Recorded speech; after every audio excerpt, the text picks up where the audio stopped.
Sebagai sosok penting dalam keluarga, Ripko yang juga berprofesi sebagai guru SD di Palembang selalu memastikan keluarganya terhindar dari paparan COVID-19.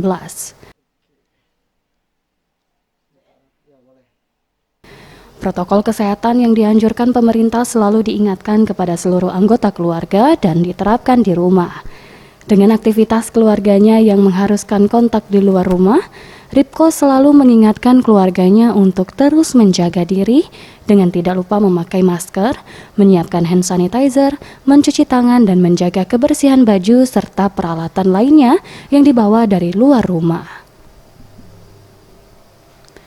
Selain memastikan penerapan protokol kesehatan, dirinya juga tak lupa menyiapkan suplemen dan vitamin demi menjaga daya tahan tubuh keluarganya.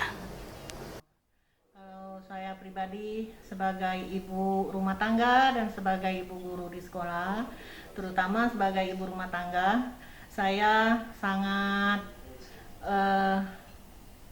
ketat dengan protokol kesehatan ini karena di rumah ini anak saya juga tugasnya keluar terus setiap hari, suami begitu pun.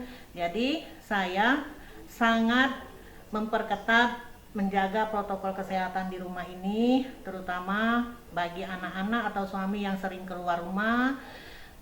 Mereka setiap mereka keluar rumah harus memakai masker, kemudian menyiapkan peralatan yang harus mereka bawa, misalnya hand sanitizer dan dan inspektan itu yang untuk semprot-semprot badannya itu ya.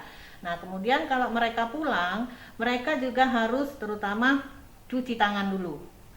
Insya Allah kalau kita sudah menjalankan protokol kesehatan dengan cuci tangan, pakai masker, jaga jarak dan peralatan steril lengkap semua, insya Allah ini COVID-19 ini bisa tertekan perkembangannya.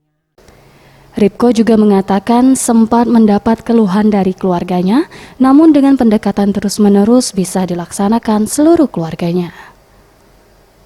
Eza PM, Sriwijaya TV.